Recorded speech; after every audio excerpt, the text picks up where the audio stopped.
voulez qu'on présente la troisième? Ils ont tout dit, hein? Sauf que vous voulez qu'on passe au troisième couche du l'hyponatrémie. Alors, donc je commence. Donc, c'était déjà dit, l'hyponatrémie, c'est une baisse de l'anatrémie au-dessous de 135. Comme ça a été déjà dit, l'anatrémie est le reflet de l'état d'hydratation intracellulaire. Hyponatrémie, c'est une hyperhydratation intracellulaire. Hypernatrémie, c'est une déshydratation intracellulaire. Il peut être seul ou associé à un trouble de bilan sodéique. Ça dépend du produit extracellulaire. S'il est diminué, c'est un bilan sodéique qui est négatif. Si le bilan sodéique est augmenté, c'est un produit extracellulaire qui va être augmenté. Donc c'est un déséquilibre entre l'excès d'eau, les apports d'eau et le pouvoir de dilution des urines.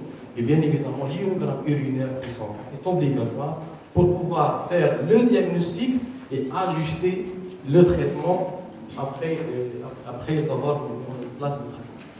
Alors, le bilan hydrique, les sorties d'eau extrarénale, c'est-à-dire par voie cutanée et ventilatoire, égales aux apports d'eau autogène, c'est aux alentours de 500 dans une situation normale, et les apports d'eau exogène, exactement égales en situation normale aux sorties d'eau rénale.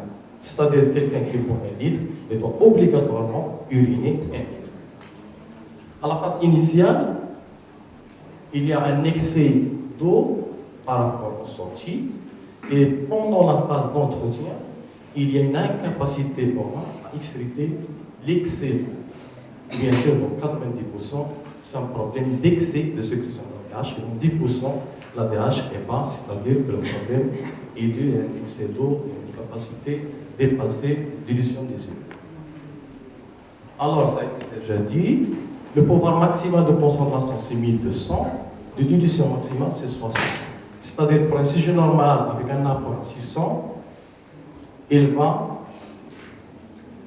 avoir une possibilité de durée maximale de 10 litres en divisant les 600 milliosmoles par la capacité maximale de dilution en 60. Donc, il va pouvoir uriner 10 litres. Dans le cas contraire, la durée minimale, c'est le rapport entre 600 qui sont les apports sur le pouvoir maximal de concentration. Donc la durée minimale est égale à 0,5 ou 0,4. Un sujet normal qui a 600 millimoles d'apport et qui a bu 1 litre, il va avoir une osmolarité à 600. S'il boit 12 litres, il ne va pas pouvoir les éliminer tous, et bien évidemment, il aura soit besoin de plus d'osmole pour pouvoir éliminer les litres en plus, sinon, il aura 2 litres de plus d'eau, et bien évidemment, installation de l'hyponatrémie. Dans ce cas-là, il faut soit diminuer l'apport d'eau, soit augmenter le nombre d'osmoles. Chez quelqu'un qui a un apport osmolaire à 500 et qui a bu 3 litres, l'osmolarité urinaire ici est à 166 milliosmoles. Si le pouvoir maximal de dilution n'est pas normal, il est élevé, il est supérieur à 200 milliosmoles.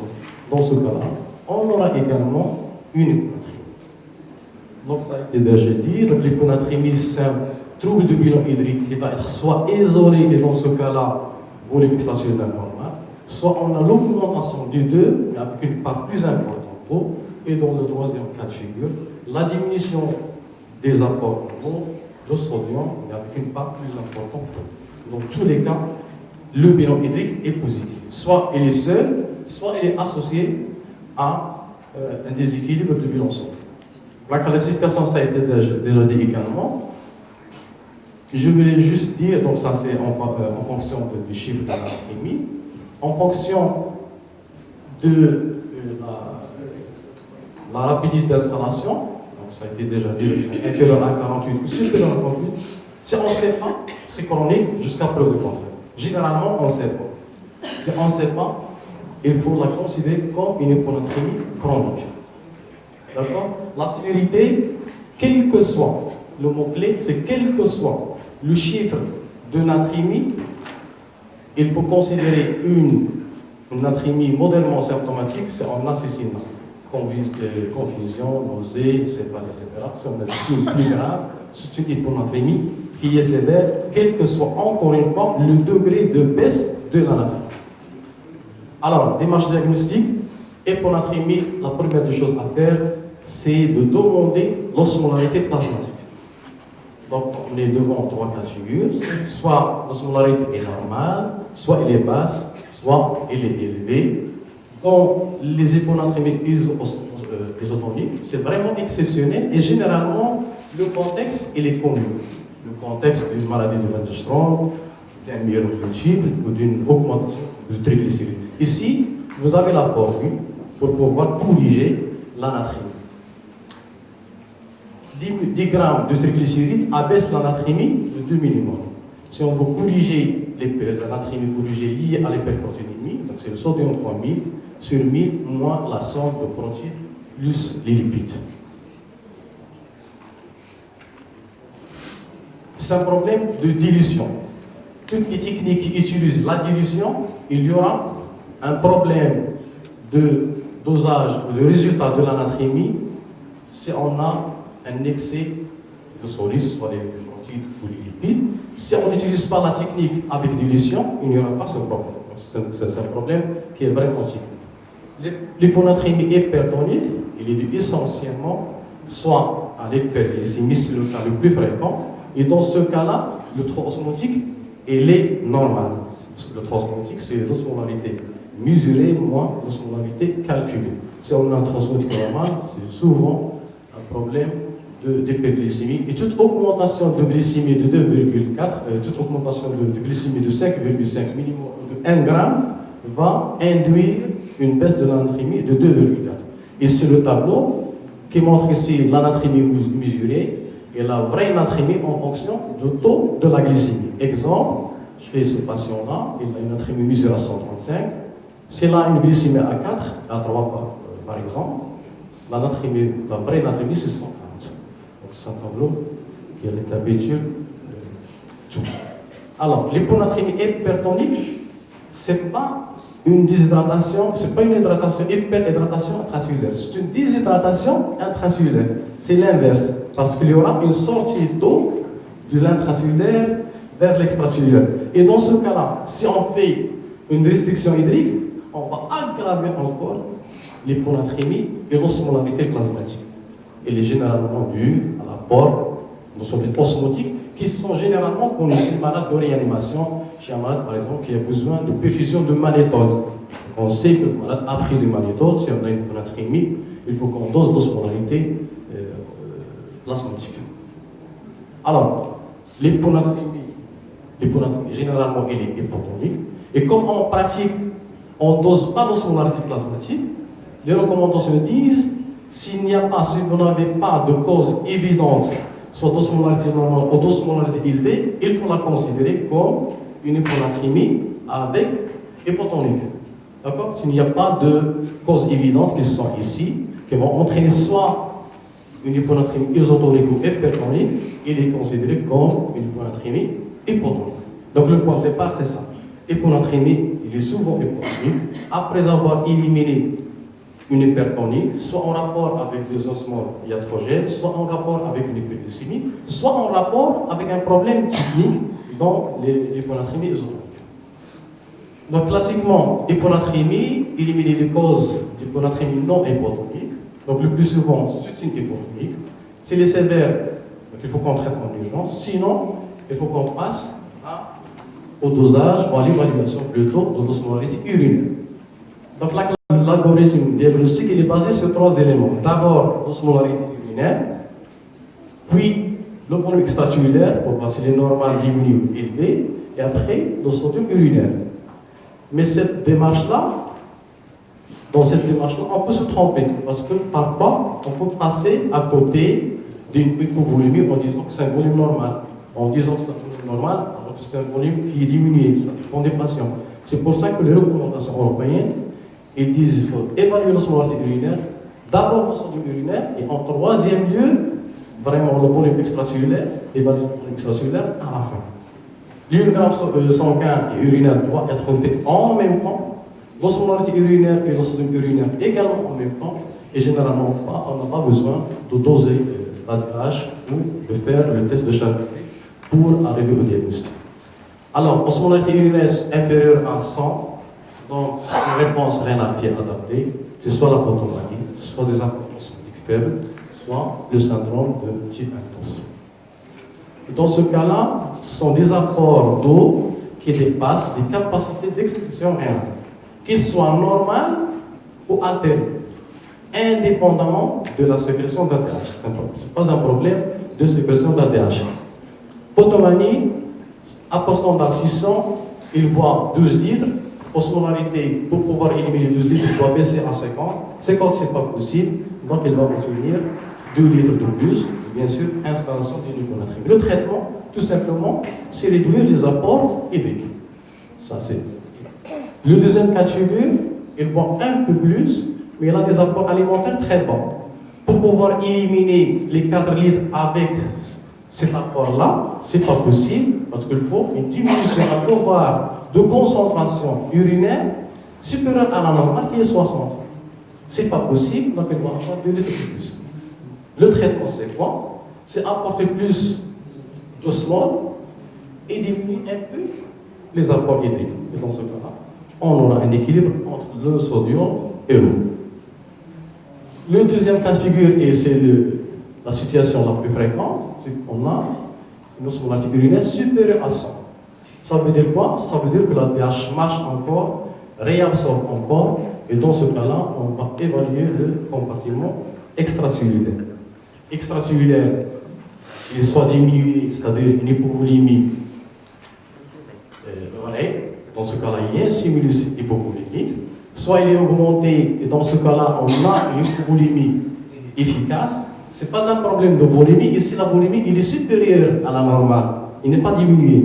Mais c'est un problème de perfusion, de pression de perfusion. Volémie normale et pression de perfusion diminuée, automatiquement stimulation d'ADH, réabsorption d'eau. Le troisième cas de figure, c'est le volume extracellulaire normal. Dans ce cas-là, on a une sécrétion inappropriée d'ADH, dû soit à des médicaments, à des néoplasies ou parfois idiopathiques. Compartiment extracellulaire diminué, il faut voir la réponse rénale en termes de sodium. Donc, si le supérieur à 30, ça veut dire quoi? Ça veut dire qu'on a un volume urinaire diminué par perte rénale de sodium. C'est-à-dire que c'est le rein qui est le coupable. C'est le cas des diurétiques, de l'insuffisance rénale et la perte de sel d'origine cérébrale. Ce syndrome-là, cérébral syntostine, c'est quoi? Il survient dans des services de réanimation, de neuro-réanimation. Des malades qui ont des traumatismes crâniens, des hémorragies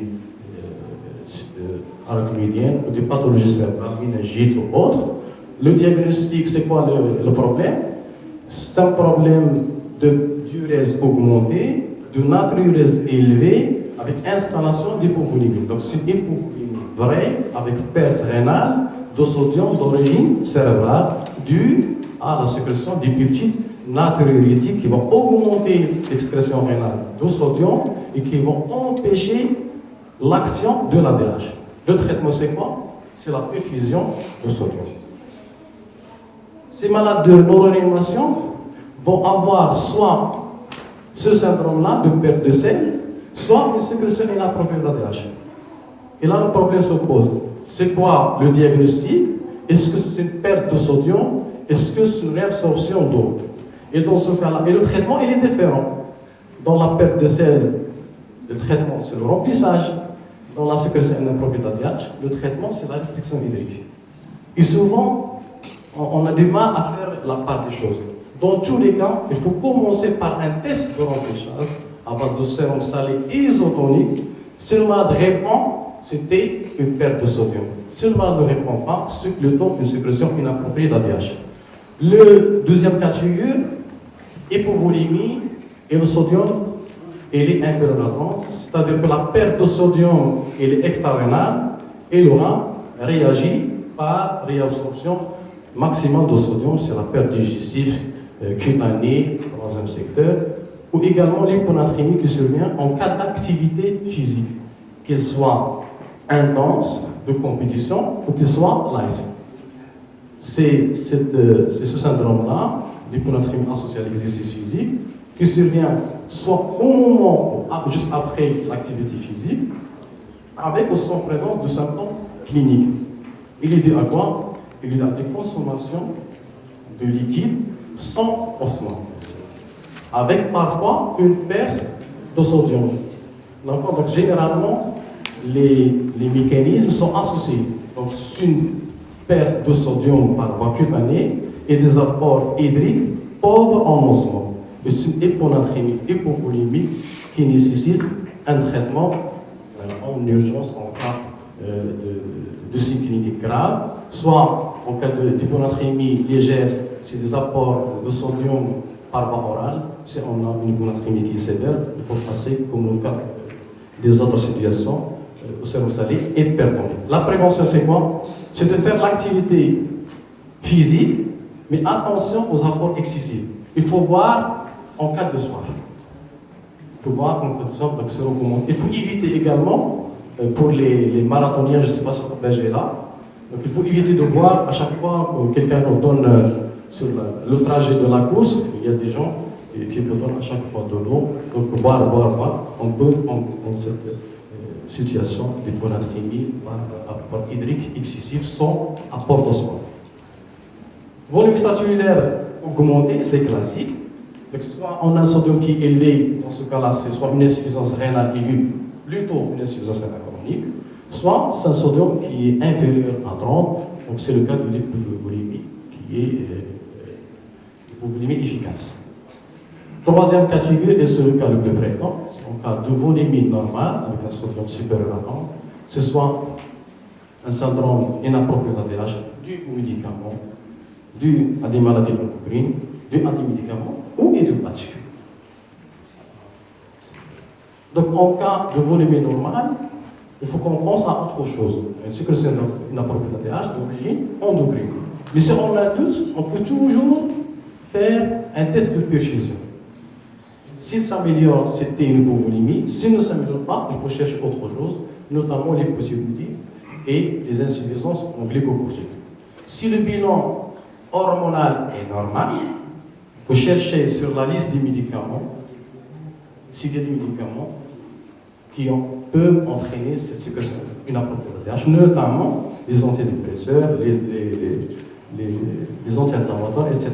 S'il n'y a pas de notion de médicaments, il faut qu'on pense à un syndrome inapproprié d'ADH, surtout chez les sujets âgés. Donc voici la liste, ou plutôt les critères diagnostiques de sécrétion inappropriée d'ADH. Il y a des critères essentiels et des critères mineurs. Les causes, ça a été déjà dit, il y a des affections aiguës et des affections chroniques. Les affections pulmonaires, post-opératoires, les médicaments, les néoplasies, les endocrinopathies.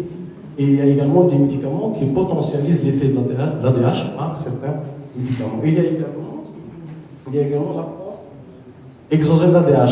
C'est le cas en gynéco, la perfusion de cytosine.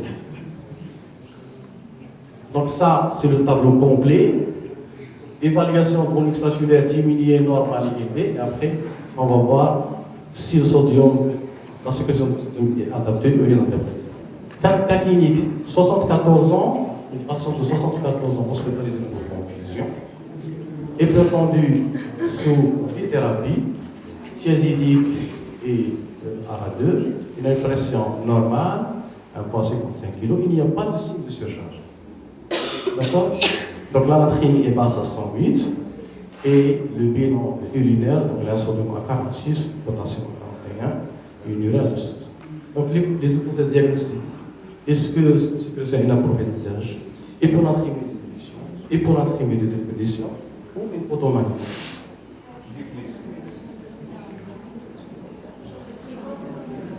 Donc c'est un volume extracellulaire, soit donc il n'y a pas de signe de surcharge.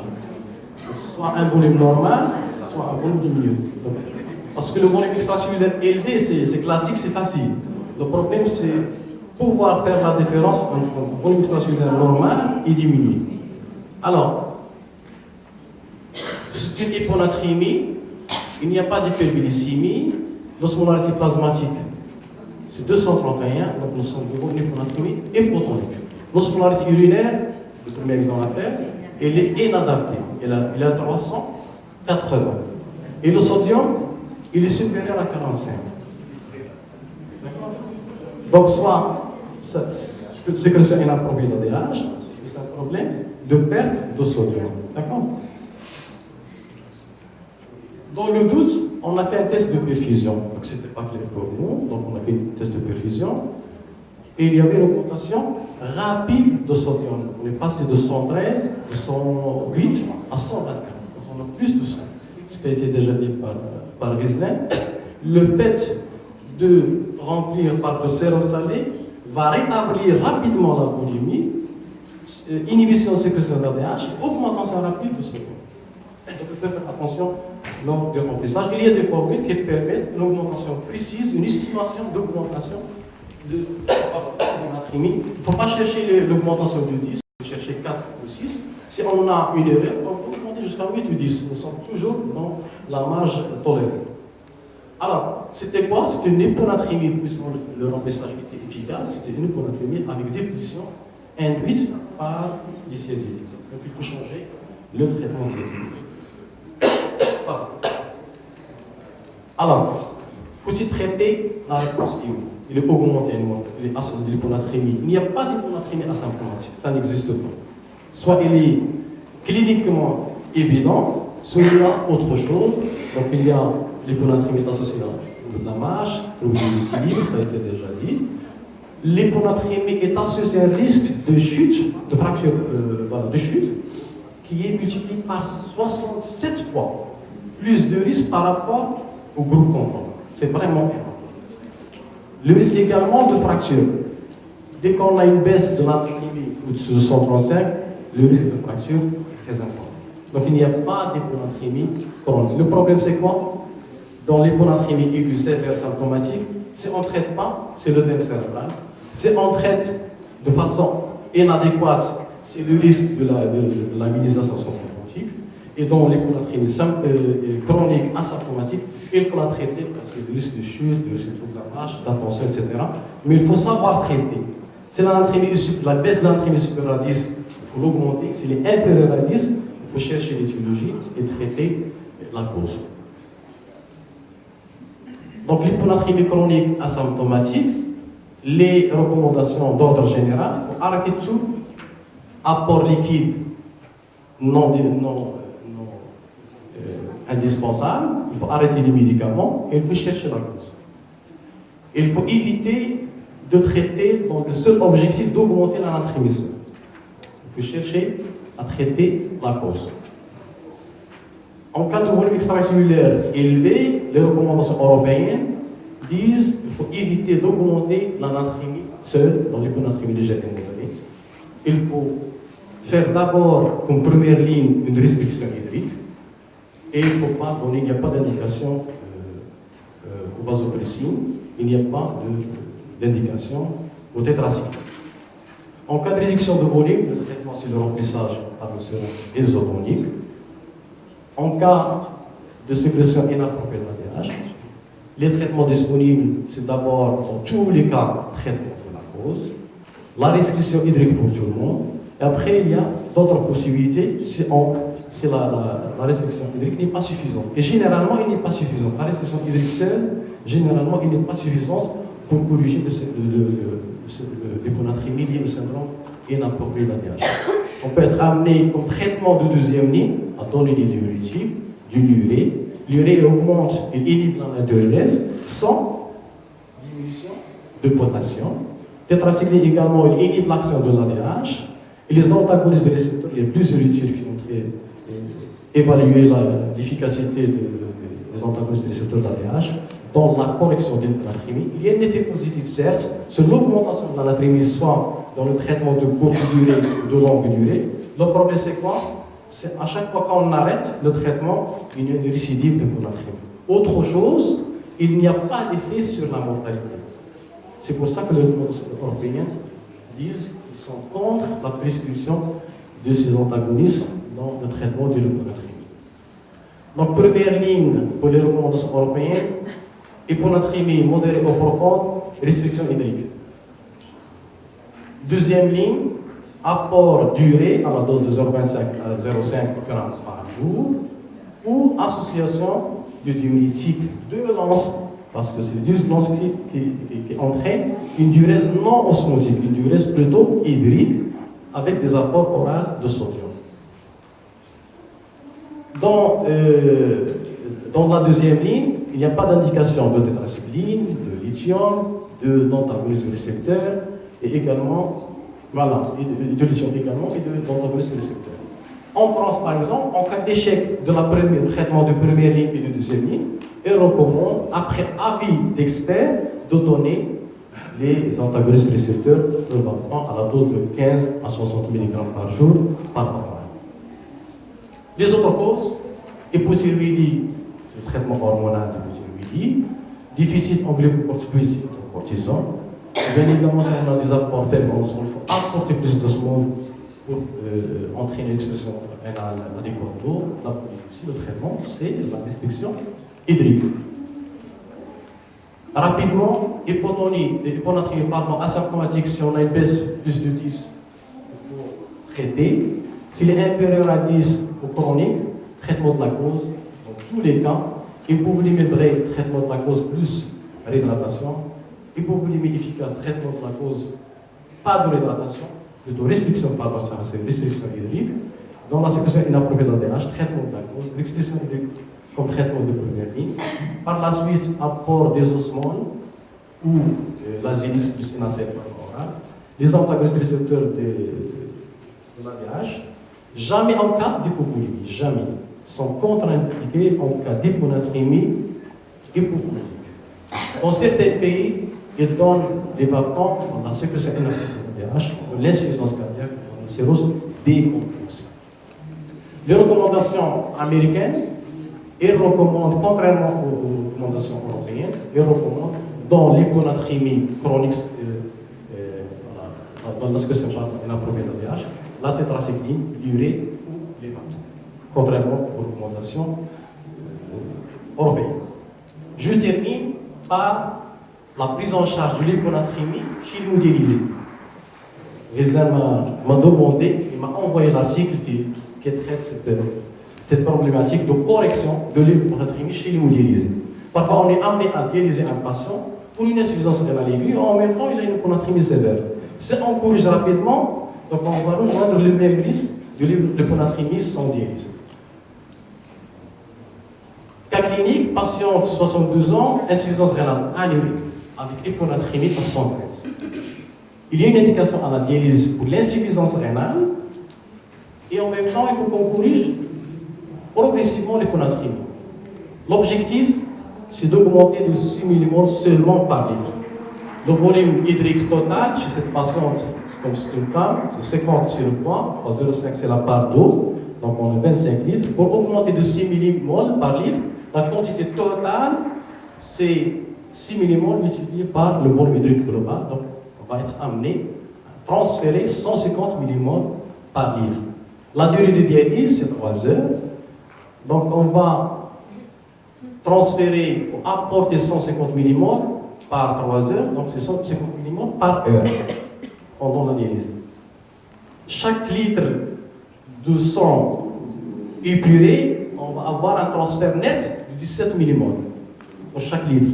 Donc pour pouvoir transférer 150, on va calculer le total de sang à passer par le dialyseur.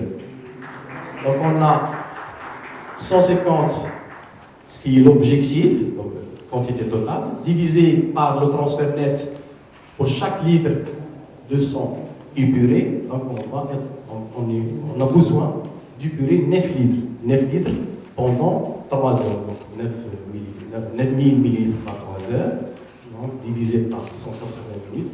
Donc le débit de pompe, donc dans ce cas-là, on a agi sur le débit sanguin, on diminue au maximum, parce que les machines qu'on a, le sodium de dialyse minimal, c'est 130. On ne peut pas baisser au-dessous de 130. Donc on doit agir sur les autres composants, qui est le débit sanguin. Et dans ce cas-là, on va mettre comme débit de sang 50 ml par minute.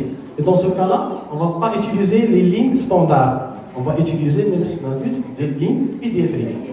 D'accord? Si l'objectif chez cette patiente est d'augmenter le sodium à 8, on va multiplier 8 par 25, 200, 217, augmenter le débit sanguin à 65. Si on veut augmenter de la même manière de 6 millimoles par litre, mais chez quelqu'un qui pèse 100 kg, ce n'est plus le même glycémie. Chez cette patiente, c'est 50 000. Si on veut augmenter de 6 chez quelqu'un qui pèse 100 kg, c'est le double, 100 millilitres par minute. Ça, c'est une formule qui calcule le sodium attendu. Donc, c'est le 10 100 grammes par heure, multiplié par la différence de sodium de dialysant moins le sodium du patient, c'est le volume total. Donc, c'est 3 fois la différence 130 moins 113. Donc, c'est 2 millimoles par litre par heure. 2 millimoles par 3, on a dit 3 heures de dialyse. Donc, c'est exactement augmentation de 6 millilitres par dialyse. Il y a d'autres alternatives, c'est des techniques continues. Dans ce cas-là, on ne va pas agir sur le débit sanguin, on va agir sur le débit de dialysat et du coup, les solutions de ce tissu. En conclusion, il faut faire toujours une analyse systématique de l'hyponatrémie. Il faut penser d'abord à éliminer le stimulus volumique par un test de charge en sodium. Il ne faut pas oublier les solutions inappropriées d'ADH d'origine endocrine. Arrêter les médicaments potentiels et traiter les causes aiguës. C'est que c'est inapproprié d'ADH, notamment les causes pulmonaires cérébrales. Vérifier le pouvoir de dilution. Si aucune cause ou persistance de définition, il faut chercher un cancer. La question, jusqu'où chercher ce cancer-là? Faut-il répéter les examens? Si oui, pendant combien de temps? Je vous remercie.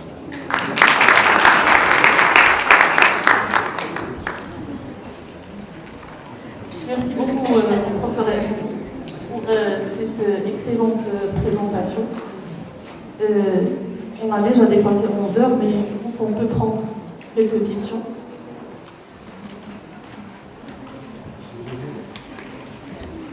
Merci beaucoup pour cette panoramique. Alors, j'ai pris la parole en premier parce que je vais faire le commentaire. Bon, en fait, c'est...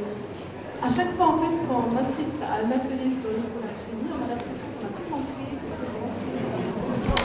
Mais dès qu'on revient le lundi au service, on nous appelle une petite mamie de 80 ans d'insuffisance cardiaque avec des œdèmes, sous-diurétique, en restriction sonnée. On ne sait pas trop. Et en fait, ma question, c'est surtout sur ce cas particulier d'insuffisance cardiaque chronique, des maladies âgées, et qui ont souvent une hyponatrémie chronique. Parfois, je ne sais pas s'il faut la respecter, je parle d'une hyponatrémie vraiment très légère, 102. Ils ont quasiment tout le temps des chiffres d'hyponatrémie comme ça, parfois qui sont plus bas quand il y a l'épisode sous-diurétique. Et surtout quand ils sont vus par des cardios, généralement on ne les appelle pas des déjà remplis, mis sous-diurétique, par exemple. Tout fait, et puis quand ça ne marche pas, ils nous appellent, et donc là, on ne peut pas faire de sonorité, pas faire de maîtrise. La plus difficile des hyponatrémies, c'est l'hyponatrémie avec un volume extracellulaire augmenté, les sérotiques, les insuffisances cardiaques. C'est très difficile. La restriction hydrique n'est pas toujours suffisante. Il n'est pas suffisant. Il faut toujours la restriction hydrique et le Lasix pour augmenter la durée des normes osmotiques. Et généralement, normalement, dans les années à venir, on va être amené à prescrire les vapes. Ça, c'est sûr. Ça, c'est sûr. L'hyponatrémie avec fraction d'éjection à 20%, ce n'est pas la restriction hydrique qui va corriger le problème.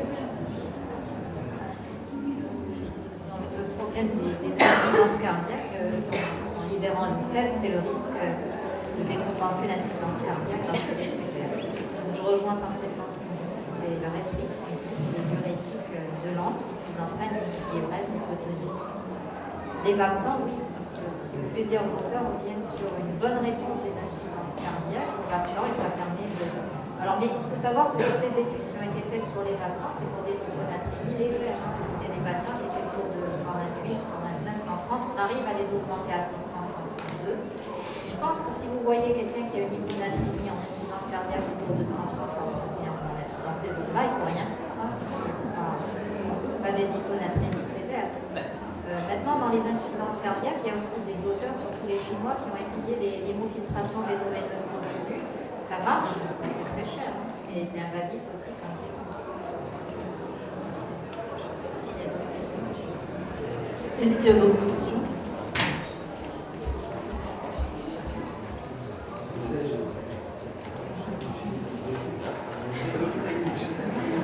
il a tous les malades, après il s'est rétracté. Non, mais je voudrais juste peut-être insister sur un fait, je ne sais pas qui en avait parlé, mais c'est l'hydrochlorothiazide, dont il faut se méfier. C'est dans les causes d'hyponatrémie, c'est assez important. Et si vous avez vu les dernières recommandations de l'hypertension artérielle, c'est maintenant on s'oriente vers les thiazidiques-like, l'apamide, etc.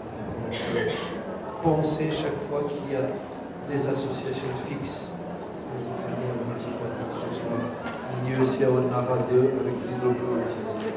Vous avez l'hyponatrémie, il faut y penser. Il y a également la dose.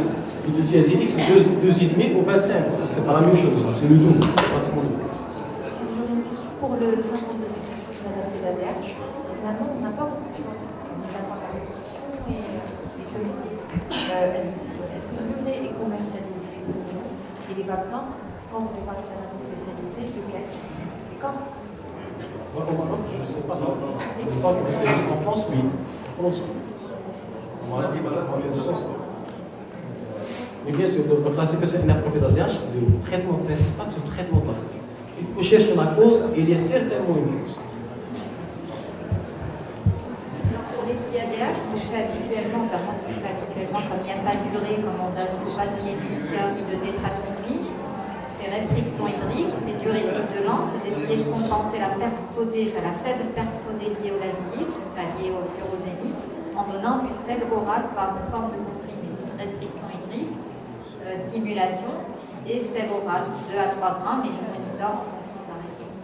Alors les vaptantes, c'est bien, mais il faut savoir qu'un comprimé de tolvaptante, c'est dans les 300 €. C'est quand même un traitement qui reste hors de portée. Je vais aussi profiter du micro pour poser une question à Constante Cory. En fin de camp, le furosémide est hypo ou hyperlatrémiant? Parce que c'est une question qu'on se pose toujours avec les cardiologues. Pour eux, il est hypolatrémiant. Pour nous, il est beaucoup plus hyperlatrémiant qu'hypolatrémiant.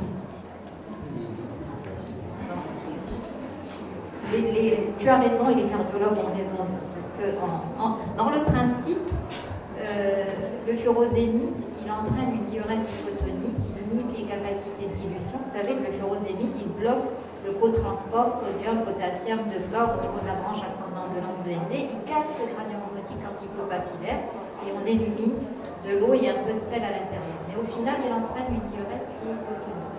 Plus d'eau que de sel. Mais quand vous donnez sur le long cours du furosémide à des gens que vous mettez en restriction hydrique et qui boivent de l'eau plate, ils peuvent se mettre en sécurité. Merci beaucoup pour votre présence. Merci aux orateurs pour votre